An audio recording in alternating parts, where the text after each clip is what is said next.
Chapter 18. The room was small and suffocating, and no matter how hard he tried, he just couldn't stop his legs from shaking. Squeezing his knees together, Samir wiggled his hands under his thighs, pressing down into his chair and staring at the table as the two police officers continued to talk. How could he have been so stupid? Beside him, his dad's heavy breathing was becoming noisier, more strained. We need to understand how he came into possession of this phone and what he's been doing with it. The man who'd pinned him to the ground said, "It's very important that your son cooperates fully." Pieces of paper were pushed across the table.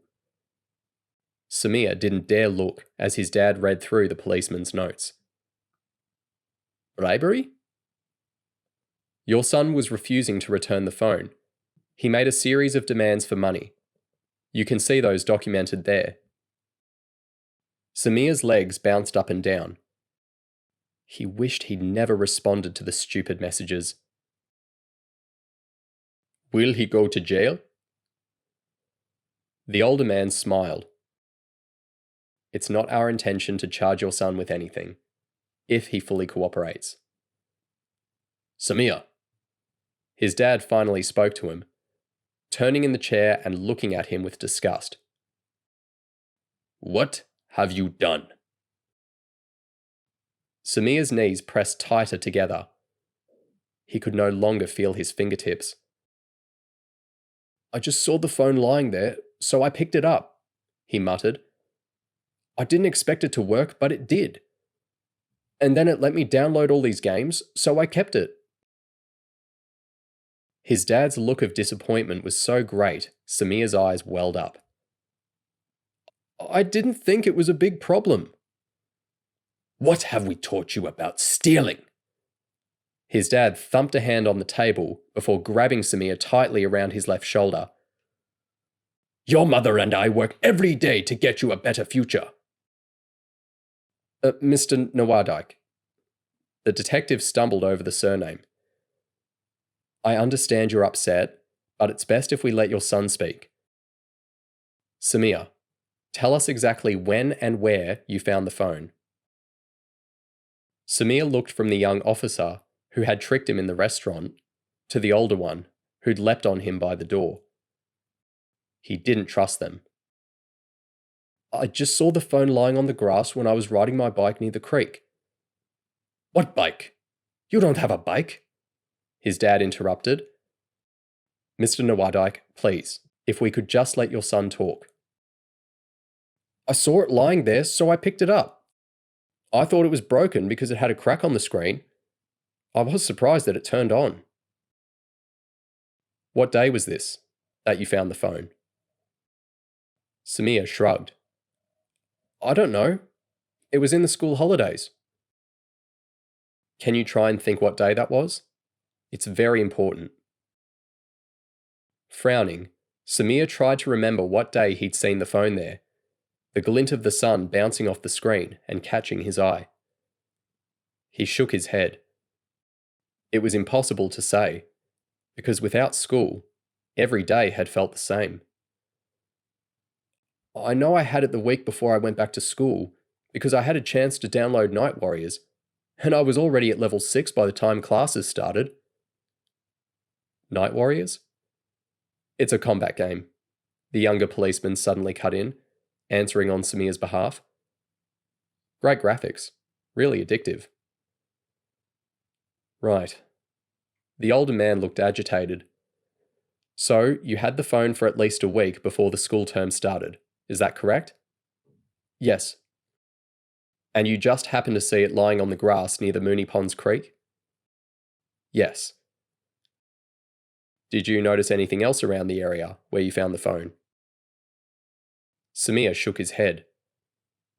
Did you see a blue tarpaulin? The boy paused, feeling the weight of eyes upon him. He didn't know what a tarpaulin was, so he shook his head. Okay. And what did you do once you got the phone? I downloaded games. Did you receive or make any phone calls? The phone rang a lot, but I didn't answer. And I didn't call anyone with it. I only texted. Who were you texting? Friends? Anyone else? I got some messages from people I didn't know, and I thought it was funny to write back, so I did that a few times. But then I got bored with it. What did you say in those messages? Samir scratched his head. I don't remember. I think there was something about a party and someone's brother, but I was only pranking them. I didn't write anything bad. Okay. If he pays for the damage to the phone, will he be allowed to leave? We're not worried about the damage to the phone, Mr. Nowardike. He can take the money from his savings. He's only a boy. I will punish him at home. I appreciate your support, but we do need to ask more questions. It's not the money we're worried about, but your son has unwittingly got himself involved in a very serious incident. It's only a phone. Unfortunately, the phone your son took is part of an ongoing murder investigation. Murder? At the detective's words, Samir felt himself lurch forward, the image of the Indian boy's pained face appearing before him. He died? His words seemed oddly distant, as though they'd come from somewhere outside of him. The sound of the hearty whack of the metal pole rang in his ears, followed quickly by Abid's laughter. He looked from his dad to the untrustworthy men. But I didn't do it. I only filmed it. Samir stood up, an image of the Indian boy tumbling to the ground. He remembered how his eyes had stared up at the sky, the way he'd reached a hand to him for help. It wasn't me. I just watched. I swear I didn't do it. He wiped at a line of mucus dribbling down the base of his nose. A strange pulsing started in his forehead. I didn't want him to die. Just before he gave in to his body, allowing himself to double over and vomit, Samir was aware of the strange looks on the officers' faces. Emmett had just slipped out of the interview room when Bianca came charging down the hallway, almost collecting him in her hurry. I was just coming to find you, she laughed, before lowering her voice. How's it going in there? He's not our killer, I'm certain about that. Emmett gestured for Bianca to follow him away from the interview room. But he's involved in something. I mentioned the phone was part of a murder investigation, and he started pretty much convulsing in front of me, moaning about not wanting him to die. Bianca nodded. I think I know what that's about. Go on.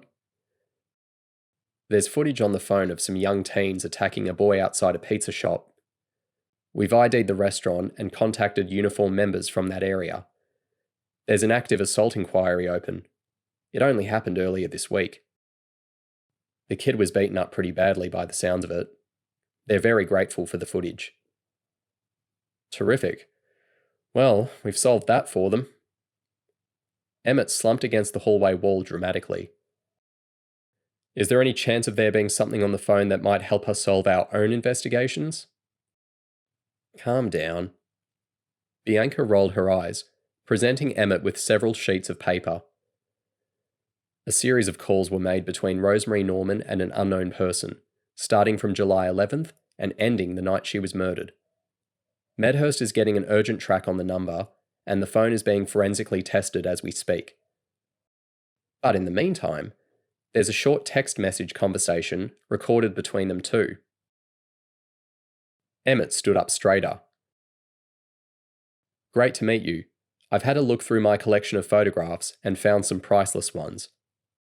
Amazing. That's such good news. When could I see them? I'll call you.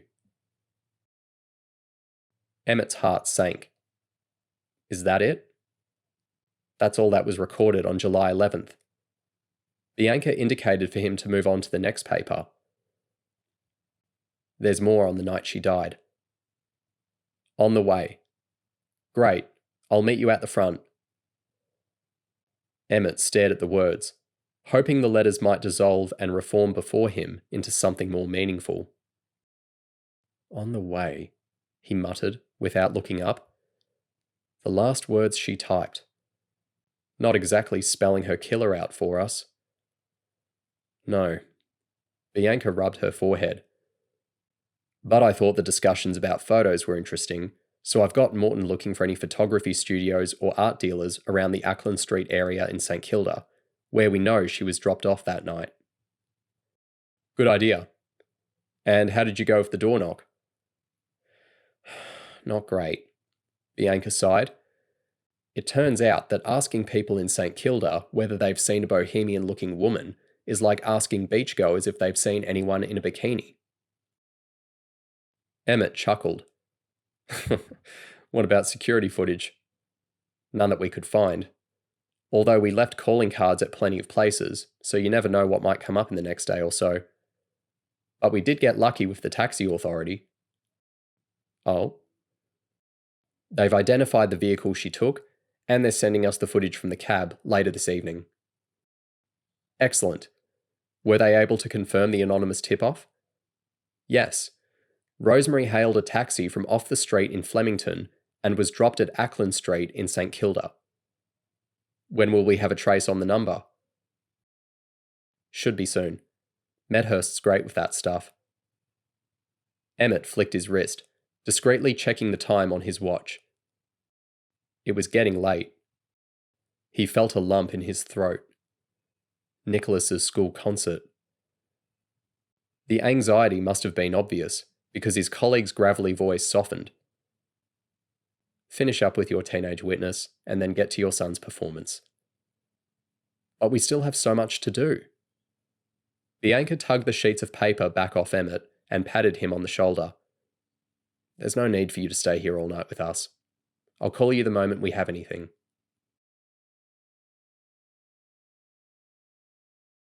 Abby sat at the reception desk, staring at the clock and flicking through her diary sadly. She'd thought that finishing her internship project early would make her more attractive to the DGP management, perhaps leading to more responsibilities, or even paid work. Instead, she'd spent the last 2 days relegated to secretarial duties, filling in for some unreliable temp who'd stopped showing up the previous week. She sighed as she looked at the blank pages of the months to come. It had been so hard to get this placement, and she felt sick at the thought that it could soon all be for nothing. What would she do once it ended? Can I get you anything? A drink, perhaps? She forced herself to smile at one of the company executives who was lingering near the reception. The man looked at her vacantly, then spoke sharply into an earpiece. Abby grimaced. She hadn't realised he was on the phone. Standing up stiffly, she made her way to the kitchen for yet another instant coffee. She was headed straight to her mother's house that night to take Spencer to his school performance, and she knew she'd need all the caffeine she could possibly stomach to get through that. Can someone hurry up and answer that? An angry voice bellowed. Abby dashed back out to find the phone ringing. As she pressed the receiver to her ear and half-heartedly listened to yet another tedious client, she returned to staring at the clock. Less than 1 hour to go. All right, mate. We'll see you next time. A loud ochre voice caught her attention just as she was hanging up. She watched as a man in a creased shirt sauntered out of Marcus's glass office and towards her. See you, love. He raised an arm, showing off heavy sweat stains. Abby shuddered. The man wasn't a typical client for DGP Finance, but she knew from talk around the office that he was very wealthy. Have a good night, she murmured. As the man disappeared into the elevator, Abby stared at the empty doorway of Marcus's office. She bit her lower lip. Since rejecting his advances, Marcus had completely ignored her. She'd been trying to find an opportunity to speak with him, but without any luck. It hadn't helped that today he'd been out of the office for most of the morning. But why was he behaving like this? She must have really hurt him. Standing up again, Abby flattened her tight black skirt against her thighs and flicked her hair back. She couldn't take the silent treatment any longer. She was going to speak to him. Mustering all the confidence she could, she marched over to the corner office, already halfway through the door when she realized Marcus wasn't alone. Levi and Tony were gathered around his desk. She froze, frantically trying to think of an excuse for why she needed to burst in like that, but to her surprise, the men looked happy to see her. "Oh, hey, you're Abby, aren't you?" Levi said. "We were just talking about you." Abby was sure she noticed Tony and Marcus exchange smirks, but she tried not to worry about it. "Really?" "Yes. Marcus tells us you're doing great things." "Oh, that's nice. Thank you. We're actually about to head out for a drink. Why don't you join us?" Abby gaped, unable to hide her shock or delight. She knew the executives had regular Friday night gatherings, but she'd never imagined she would be invited. "I'd love to." "Great. We'll meet you at the Painter's Bar." Trying to remain calm, she hurried back to the reception desk to search for the bar online. Discovering it was just a short walk up Collins Street, she reached into her handbag for a compact mirror and latest favourite lipstick. It was only when she saw a new message flashing on her phone that she remembered she was meant to be attending Spencer's school performance. "Just checking you're still okay to pick Spencer up tonight." Damn it. She looked at the clock. She didn't need to be at her mum's place for another couple of hours. She had time for one quick drink before disappearing. "Yes, I'm just finishing up at work. See you soon." Abby sent the message and returned to touching up her makeup, not noticing the tall figure approaching the reception desk. "I'm heading down now, if you're right to go." Marcus's deep voice made her jump. She looked up from her compact, flicking it shut awkwardly. He looked dreamier than ever, if that was even possible. "Absolutely." She felt her face flush. Did it matter that she was leaving the reception unattended half an hour early? Abby wondered as they headed down in the elevator together. Probably not. Who rings their accountant on a Friday night? She forced the worries away. Out on the street, they walked in silence, dodging hurried workers trying to make their evening trams home. "I'm sorry if I upset you the other night," Abby finally said, her voice coming out squeaky. Marcus stopped abruptly. A man with a large shopping bag almost smacked into the back of him, cursing loudly as he detoured into the gutter. "Don't be silly," Marcus said, placing his hands on Abby's shoulders. "I misread the play. I thought you liked me. I was wrong." Abby felt her heart leap. "I do like you." She lowered her voice self-consciously as they resumed walking.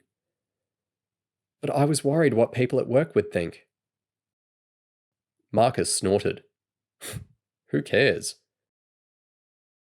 They stopped at the bottom of a short flight of stairs, above which a narrow doorway beckoned. "Is this it?" Abby couldn't see a sign anywhere. "Yep. This is where anyone who is anyone in the finance world goes out drinking. You should get to know this place. I have a feeling you'll be a regular here soon enough." Abby beamed, allowing herself to be gently guided up the stairs. She couldn't believe how badly she'd misinterpreted the last couple of days. Marcus hadn't been angry with her. He'd just been busy. By the time Tony and Levi arrived, the bar was packed full of city workers. Abby and Marcus were seated in a corner. their empty glasses resting on a window ledge. She wondered whether any of the women from the office would be joining them. "Shall I get the next round?" Levi waved his credit card. "I'll have another blonde." Marcus lifted his empty beer glass. "And Abby's drinking Chardonnay." The accountant disappeared into the throng of people, and Abby anxiously reached down to her handbag to retrieve her phone, flicking the screen on so she could check the time. If she drank the next one quickly and then got a taxi to collect Spencer, they would still get to the school just before the show started.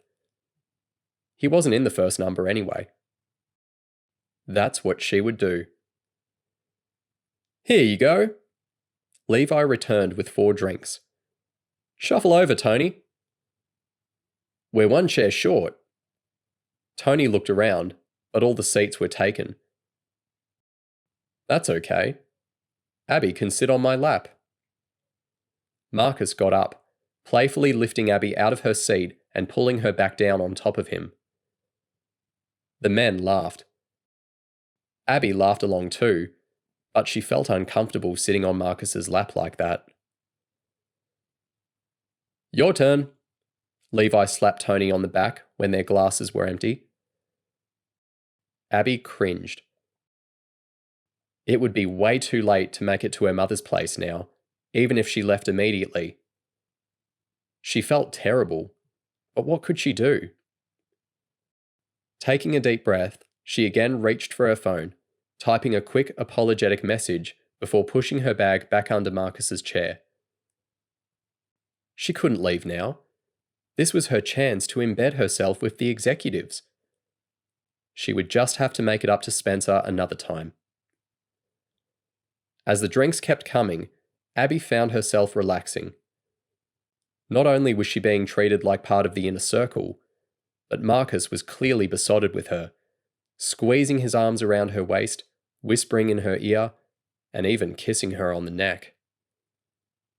Best of all, she finished another glass of wine and wrapped an arm around his neck. He wasn't the slightest bit embarrassed to show his affection for her in front of his colleagues. This couldn't be just an office fling. This was the real deal. "Shall we go for another?" Levi yelled over the cheers of a raucous group next to them. "Fill her up," Tony yelled, raising his glass. "I think we'll call it a night." Marcus patted Abby on the thigh, indicating for her to stand up. She got to her feet, wobbled, then sat down again with a thud. The whole room was spinning. Marcus laughed. "Oh dear," he chuckled. "You really are a cheap date." Embarrassed, Abby managed to stand back up, grateful for the help of Marcus's firm grip. She waved limply to Tony and Levi before shuffling through the sweaty crowds to the cool air of the doorway. "Have a good night," a security guard winked at Marcus. Outside on the curb, a taxi pulled up, and Abby allowed herself to be bundled into the back. She was exhausted, and her feet ached, but she couldn't be happier. "What's your address?" Marcus asked, brushing hair off her forehead before kissing her gently. As the car bumped and swerved through the busy city streets, Abby stayed cradled in Marcus's embrace, letting the deep, giddy warmth wash over her. And when he followed her up the stairs to her porch, where she woozily bent down and retrieved her keys out from under the gnome, she didn't hesitate to let him into her small apartment. "Put me down," she giggled as she was scooped up and carried along the hallway. As he laid her down on her bed and leant over her, Abby stared into his eyes, a deep sense of security settling inside her. Finally, she'd found herself a great guy.